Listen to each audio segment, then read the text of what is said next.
The premature burial. There are certain themes of which the interest is all-absorbing, but which are too entirely horrible for the purposes of legitimate fiction. These the mere romanticist must eschew if he do not wish to offend or to disgust. They are, with propriety, handled only when the severity and majesty of truth sanctify and sustain them. We thrill, for example, with the most intense of pleasurable pain over the accounts of the passage of the Beresina, of the earthquake at Lisbon, of the plague at London, of the massacre of St. Bartholomew, or of the stifling of the 123 prisoners in the Black Hole at Calcutta. But in these accounts it is the fact, it is the reality, it is the history which excites. As inventions, we should regard them with simple abhorrence. I have mentioned some few of the more prominent and august calamities on record, but in these it is the extent, not less than the character, of the calamity which so vividly impresses the fancy. I need not remind the reader that from the long and weird catalogue of human miseries I might have selected many individual instances more replete with essential suffering than any of these vast generalities of disaster. The true wretchedness, indeed the ultimate woe, is particular, not diffuse. That the ghastly extremes of agony are endured by man, the unit, and never by man, the mass. For this let us thank a merciful God. To be buried while alive is beyond question the most terrific of these extremes which has ever fallen to the lot of mere mortality. That it has frequently, very frequently, so fallen will scarcely be denied by those who think. The boundaries which divide life from death are at best shadowy and vague. Who shall say where the one ends and where the other begins? We know that there are diseases in which occur total cessations of all the apparent functions of vitality, and yet in which these cessations are merely suspensions, properly so called. They are only temporary pauses in the incomprehensible mechanism. A certain period elapses, and some unseen, mysterious principle again sets in motion the magic pinions and the wizard wheels. The silver cord was not for ever loosed, nor the golden bowl irreparably broken. But where, meantime, was the soul? Apart, however, from the inevitable conclusion a priori that such causes must produce such effects, that the well-known occurrence of such cases of suspended animation must naturally give rise now and then to premature interments, apart from this consideration, we have the direct testimony of medical and ordinary experience to prove that a vast number of such interments have actually taken place. I might refer at once, if necessary, to 100 well-authenticated instances. One of very remarkable character, and of which the circumstances may be fresh in the memory of some of my readers, occurred not very long ago in the neighbouring city of Baltimore, where it occasioned a painful, intense, and widely extended excitement. The wife of one of the most respectable citizens, a lawyer of eminence and a member of Congress, was seized with a sudden and unaccountable illness which completely baffled the skill of her physicians. After much suffering she died, or was supposed to die. No one suspected, indeed, or had reason to suspect, that she was not actually dead. She presented all the ordinary appearances of death. The face assumed the usual pinched and sunken outline. The lips were of the usual marble pallor. The eyes were lustreless. There was no warmth. Pulsation had ceased. For 3 days the body was preserved unburied, during which it had acquired a stony rigidity. The funeral, in short, was hastened on account of the rapid advance of what was supposed to be decomposition. The lady was deposited in her family vault, which for 3 subsequent years was undisturbed. At the expiration of this term it was opened for the reception of a sarcophagus. But alas! how fearful a shock awaited the husband, who personally threw open the door. As its portals swung outwardly back, some white apparelled object fell rattling within his arms. It was the skeleton of his wife in her yet unmoulded shroud. A careful investigation rendered it evident that she had revived within 2 days after her entombment, that her struggles within the coffin had caused it to fall from a ledge or shelf to the floor, where it was so broken as to permit her escape. A lamp which had been accidentally left full of oil within the tomb was found empty. It might have been exhausted, however, by evaporation. On the uttermost of the steps which led down into the dread chamber was a large fragment of the coffin, with which it seemed that she had endeavoured to arrest attention by striking the iron door. While thus occupied, she probably swooned, or possibly died, through sheer terror, and, in failing, her shroud became entangled in some ironwork which projected interiorly. Thus she remained, and thus she rotted erect. In the year 1810, a case of living inhumation happened in France, attended with circumstances which go far to warrant the assertion that truth is indeed stranger than fiction.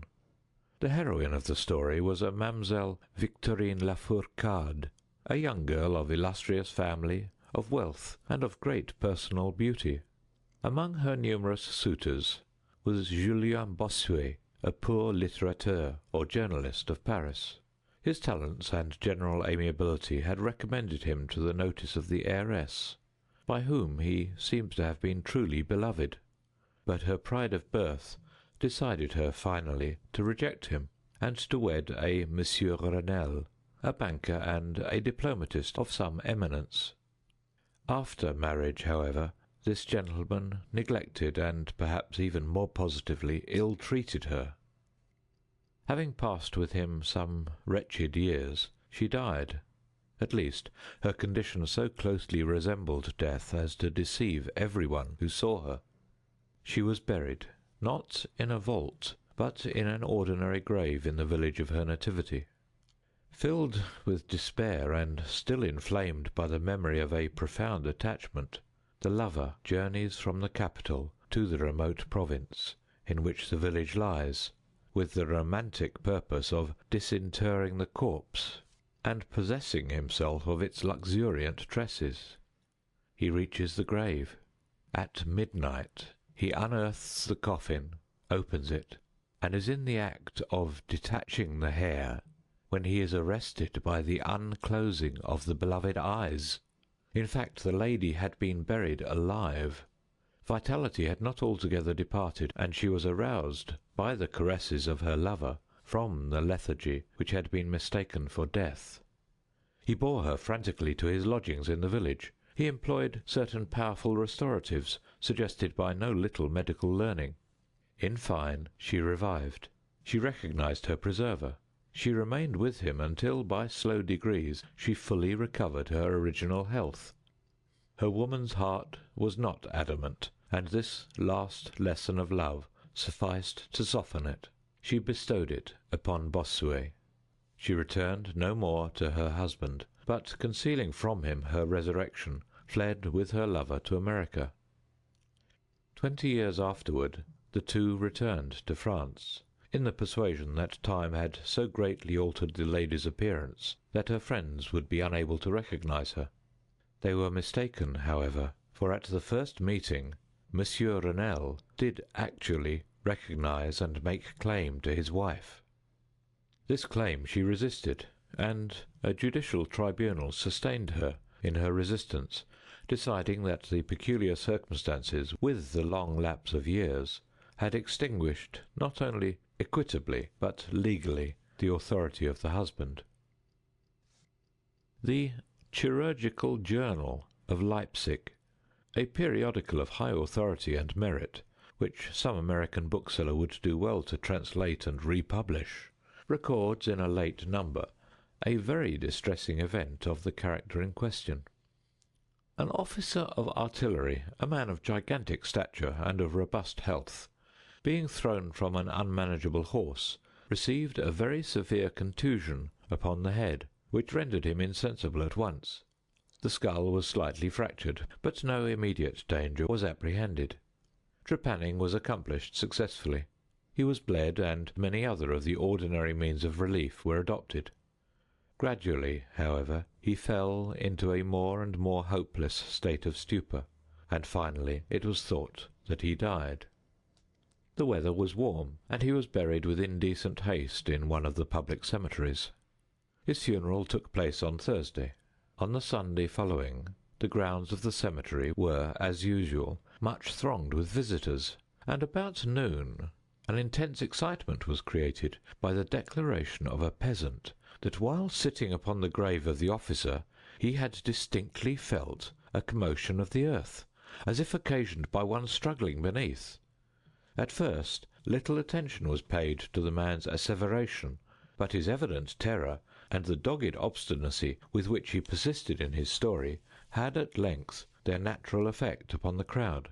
Spades were hurriedly procured, and the grave, which was shamefully shallow, was in a few minutes so far thrown open that the head of its occupant appeared. He was then seemingly dead, but he sat nearly erect within his coffin, the lid of which, in his furious struggles, he had partially uplifted.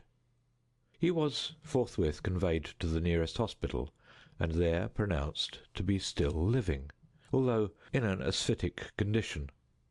After some hours he revived, recognized individuals of his acquaintance, and in broken sentences spoke of his agonies in the grave. From what he related, it was clear that he must have been conscious of life for more than an hour, while inhumed, before lapsing into insensibility. The grave was carelessly and loosely filled with an exceedingly porous soil, and thus some air was necessarily admitted. He heard the footsteps of the crowd overhead, and endeavoured to make himself heard in turn. It was the tumult within the grounds of the cemetery, he said, which appeared to awaken him from a deep sleep.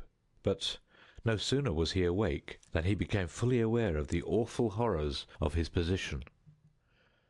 This patient, it is recorded, was doing well and seemed to be in a fair way of ultimate recovery, but fell a victim to the quackeries of medical experiment. The galvanic battery was applied, and he suddenly expired in one of those ecstatic paroxysms which occasionally it superinduces.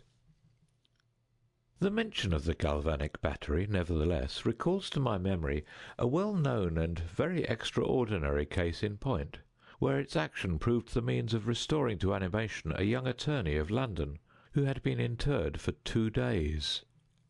This occurred in 1831, and created at the time a very profound sensation wherever it was made the subject of converse. The patient, Mr. Edward Stapleton, had died, apparently of typhus fever, accompanied with some anomalous symptoms which had excited the curiosity of his medical attendants. Upon his seeming decease, his friends were requested to sanction a post-mortem examination, but declined to permit it. As often happens when such refusals are made, the practitioners resolved to disinter the body and dissect it at leisure, in private. Arrangements were easily effected with some of the numerous corps of body-snatchers with which London abounds, and upon the 3rd night after the funeral, the supposed corpse was unearthed from a grave 8 feet deep, and deposited in the opening chamber of one of the private hospitals. An incision of some extent had actually been made in the abdomen when the fresh and undecayed appearance of the subject suggested an application of the battery. One experiment succeeded another, and the customary effects supervened, with nothing to characterize them in any respect except upon one or two occasions, a more than ordinary degree of lifelikeness in the convulsive action.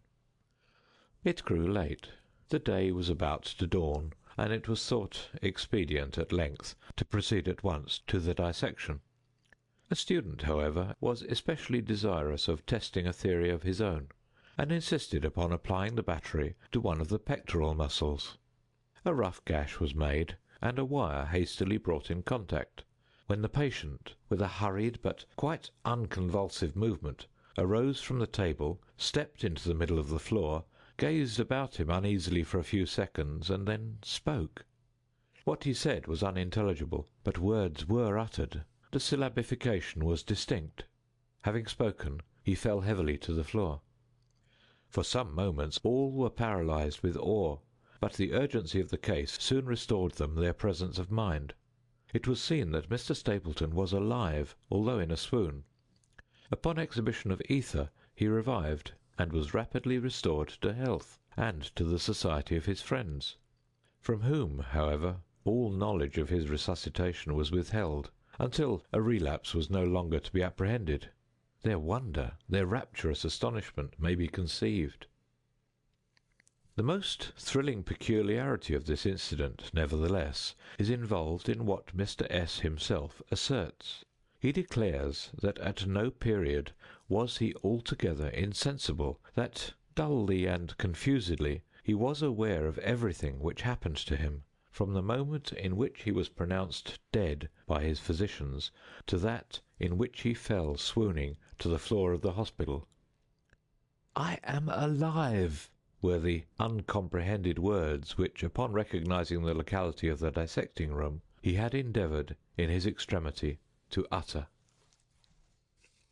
It were an easy matter to multiply such histories as these, but I forbear, for indeed we have no need of such to establish the fact that premature interments occur.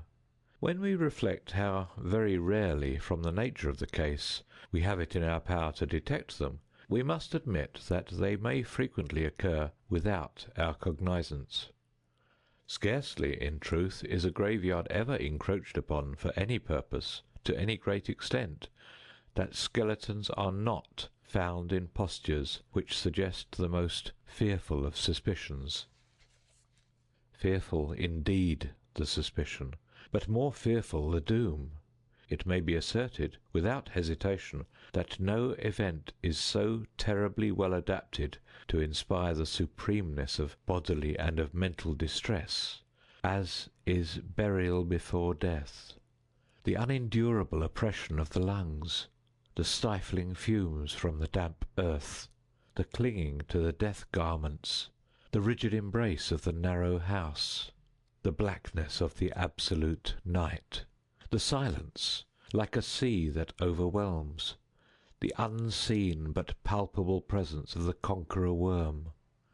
These things, with the thoughts of the air and grass above, with memory of dear friends who would fly to save us if but informed of our fate, and with consciousness that of this fate they can never be informed, that our hopeless portion is that of the really dead, these considerations, I say, carry into the heart which still palpitates a degree of appalling and intolerable horror from which the most daring imagination must recoil. We know of nothing so agonizing upon earth. We can dream of nothing half so hideous in the realms of the nethermost hell. And thus all narratives upon this topic have an interest profound, an interest nevertheless which, through the sacred awe of the topic itself, very properly and very peculiarly depends upon our conviction of the truth of the matter narrated. What I have now to tell is of my own actual knowledge, of my own positive and personal experience. For several years I had been subject to attacks of the singular disorder which physicians have agreed to term catalepsy, in default of a more definitive title. Although both the immediate and the predisposing causes, and even the actual diagnosis, of this disease are still mysterious, its obvious and apparent character is sufficiently well understood. Its variations seem to be chiefly of degree. Sometimes the patient lies for a day only, or even for a shorter period, in a species of exaggerated lethargy. He is senseless and externally motionless, but the pulsation of the heart is still faintly perceptible. Some traces of warmth remain, a slight colour lingers within the centre of the cheek, and upon application of a mirror to the lips we can detect a torpid, unequal, and vacillating action of the lungs. Then again, the duration of the trance is for weeks, even for months, while the closest scrutiny and the most rigorous medical tests fail to establish any material distinction between the state of the sufferer and what we conceive of absolute death. Very usually he is saved from premature interment solely by the knowledge of his friends that he has been previously subject to catalepsy, by the consequent suspicion excited, and above all by the non-appearance of decay. The advances of the malady are luckily gradual. The first manifestations, although marked, are unequivocal. The fits grow successively more and more distinctive, and endure each for a longer term than the preceding. In this lies the principal security from inhumation. The unfortunate whose first attack should be of the extreme character which is occasionally seen would almost inevitably be consigned alive to the tomb. My own case differed in no important particular from those mentioned in medical books. Sometimes, without any apparent cause, I sank little by little into a condition of hemi-syncope, or half-swoon, and in this condition, without pain, without ability to stir, or, strictly speaking, to think, but with a dull, lethargic consciousness of life and of the presence of those who surrounded my bed, I remained, until the crisis of the disease restored me suddenly to perfect sensation. At other times I was quickly and impetuously smitten. I grew sick and numb, and chilly, and dizzy, and so fell prostrate at once. Then, for weeks, all was void, and black, and silent, and nothing became the universe. Total annihilation could be no more. From these latter attacks I awoke, however, with a gradation slow in proportion to the suddenness of the seizure. Just as the day dawns to the friendless and houseless beggar who roams the streets throughout the long, desolate winter night, just so tardily, just so wearily, just so cheerily came back the light of the soul to me. Apart from the tendency to trance, however, my general health appeared to be good, nor could I perceive that it was at all affected by the one prevalent malady, unless indeed an idiosyncrasy in my ordinary sleep may be looked upon as superinduced. Upon awaking from slumber I could never gain at once thorough possession of my senses, and always remained for many minutes in much bewilderment and perplexity, the mental faculties in general, but the memory in especial, being in a condition of absolute abeyance. In all that I endured there was no physical suffering, but of moral distress an infinitude. My fancy grew charnel. I talked of worms, of tombs and epitaphs. I was lost in reveries of death, and the idea of premature burial held continual possession of my brain. The ghastly danger to which I was subjected haunted me day and night. In the former, the torture of meditation was excessive; in the latter, supreme. When the grim darkness overspread the earth, then, with every horror of thought, I shook as the quivering plumes upon the hearse. When nature could endure wakefulness no longer, it was with a struggle that I consented to sleep, for I shuddered to reflect that upon waking I might find myself the tenant of a grave. And when finally I sank into slumber, it was only to rush at once into a world of phantasms, above which, with vast sable overshadowing wing, hovered predominant the one sepulchral idea. From the innumerable images of gloom which thus oppressed me in dreams, I select for record but a solitary vision. Methought I was immersed in a cataleptic trance of more than usual duration and profundity. Suddenly there came an icy hand upon my forehead, and an impatient, gibbering voice whispered the word "Arise!"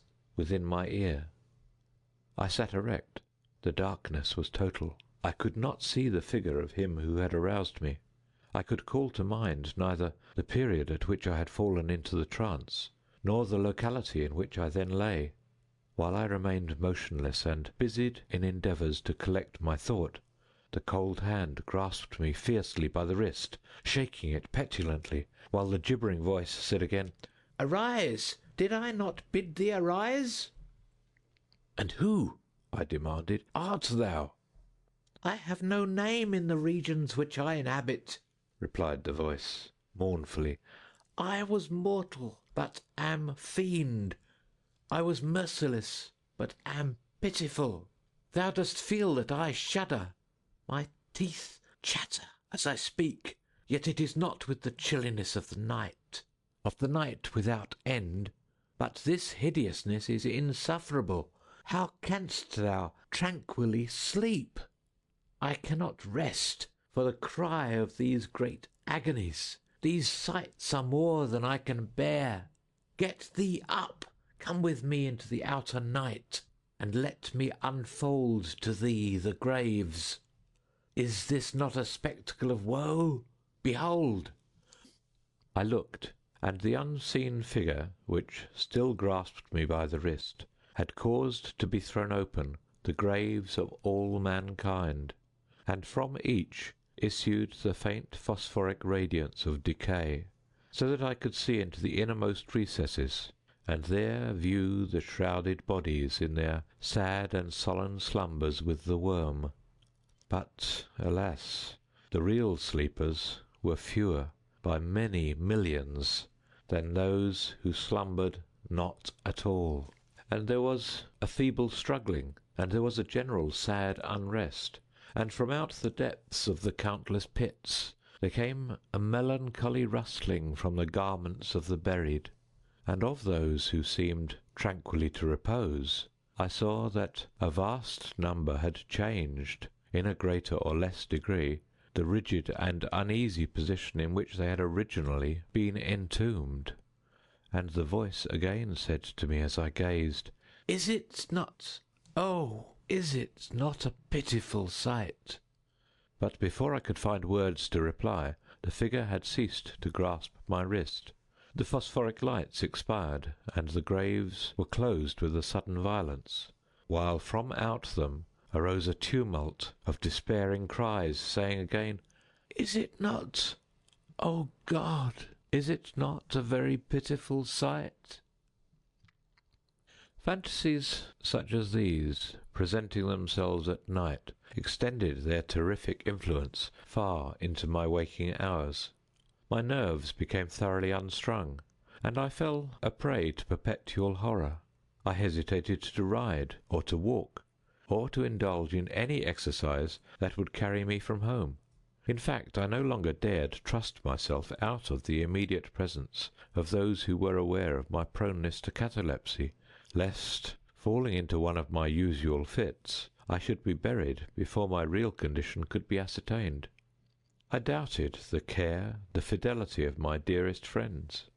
I dreaded that in some trance of more than customary duration they might be prevailed upon to regard me as irrecoverable. I even went so far as to fear that as I occasioned much trouble, they might be glad to consider any very protracted attack as sufficient excuse for getting rid of me altogether. It was in vain they endeavoured to reassure me by the most solemn promises.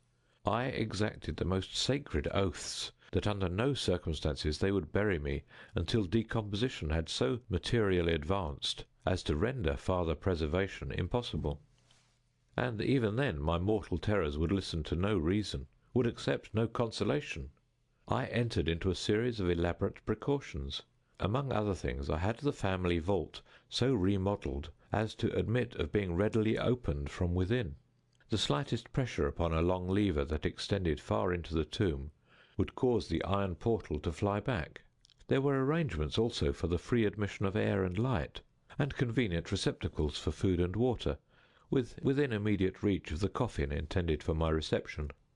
This coffin was warmly and softly padded, and was provided with a lid fashioned upon the principle of the vault door, with the addition of springs so contrived that the feeblest movement of the body would be sufficient to set it at liberty.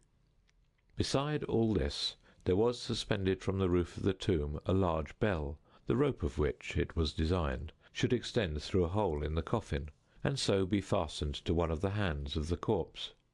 But, alas, what avails the vigilance against the destiny of man?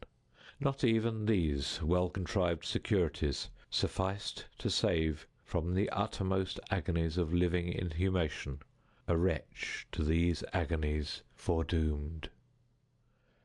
There arrived an epoch, as often before there had arrived, in which I found myself emerging from total unconsciousness into the first feeble and indefinite sense of existence. Slowly, with a tortoise gradation, approached the faint grey dawn of the cycle day, a torpid uneasiness, an apathetic endurance of dull pain, no care, no hope, no effort. Then, after a long interval, a ringing in the ears.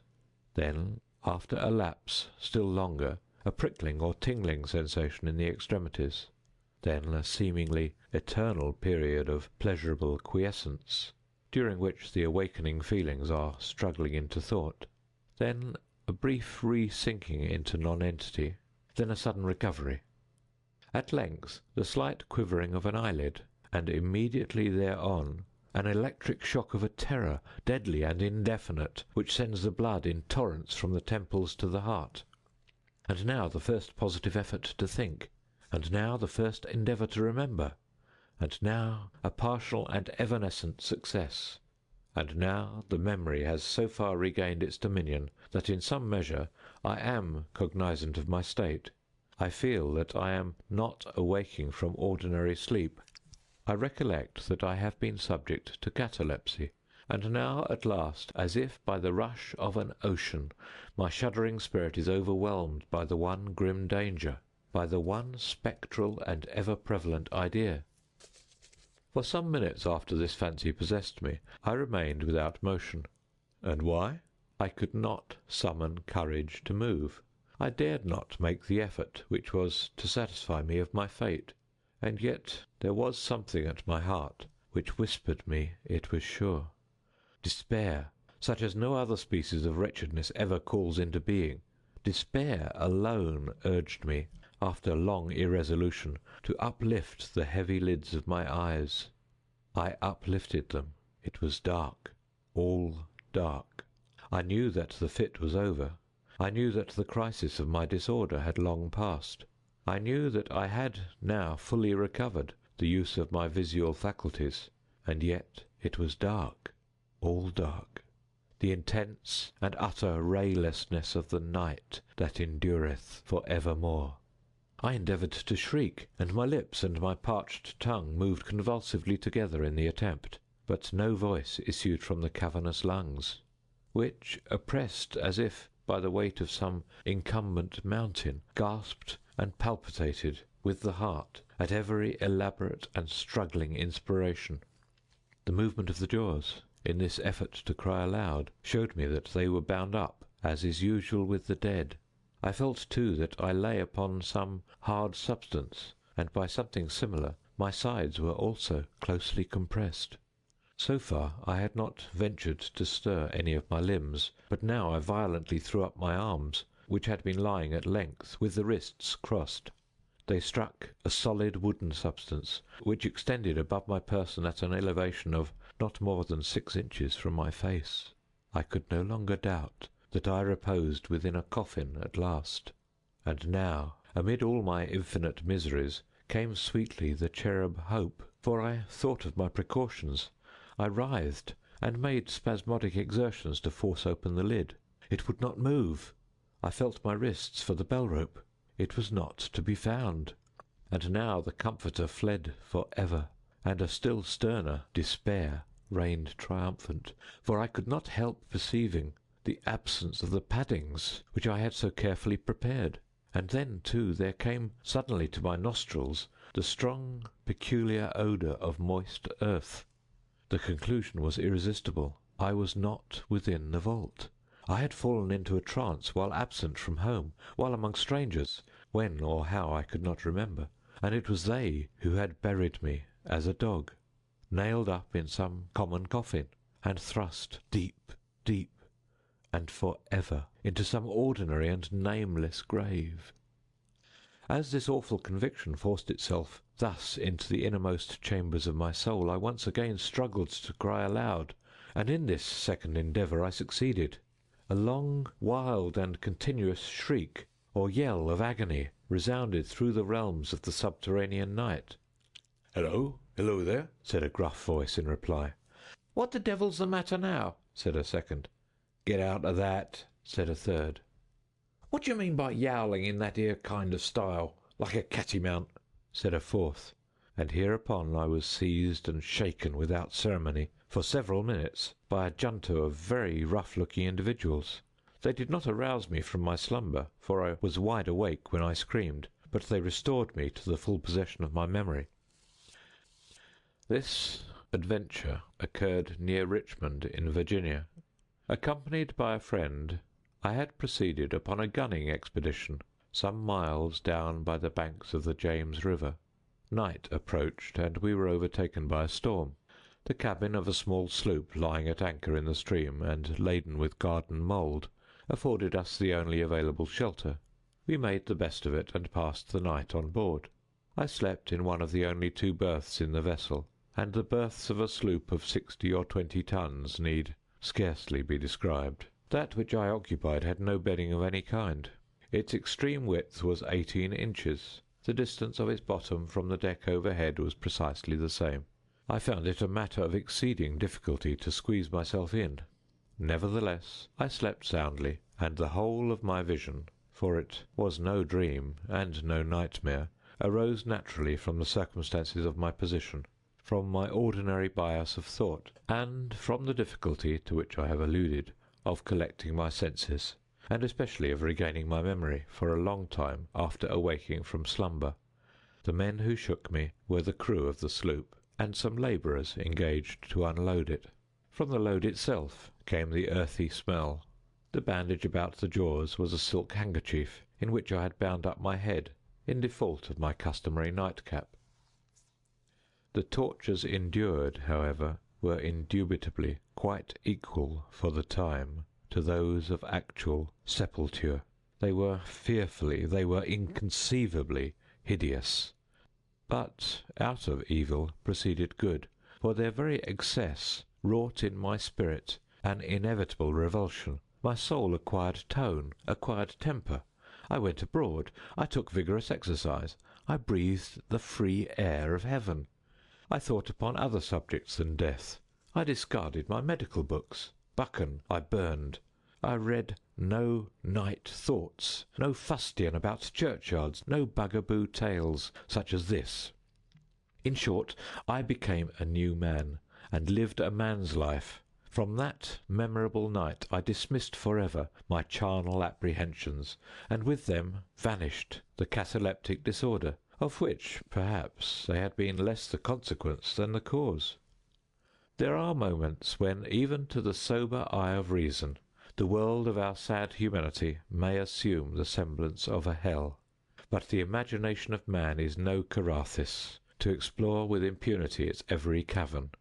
Alas, the grim legion of sepulchral terrors cannot be regarded as altogether fanciful, but, like the demons in whose company Afrasiab made his journey down the Oxus, they must sleep, or they will devour us. They must be suffered to slumber, or we perish.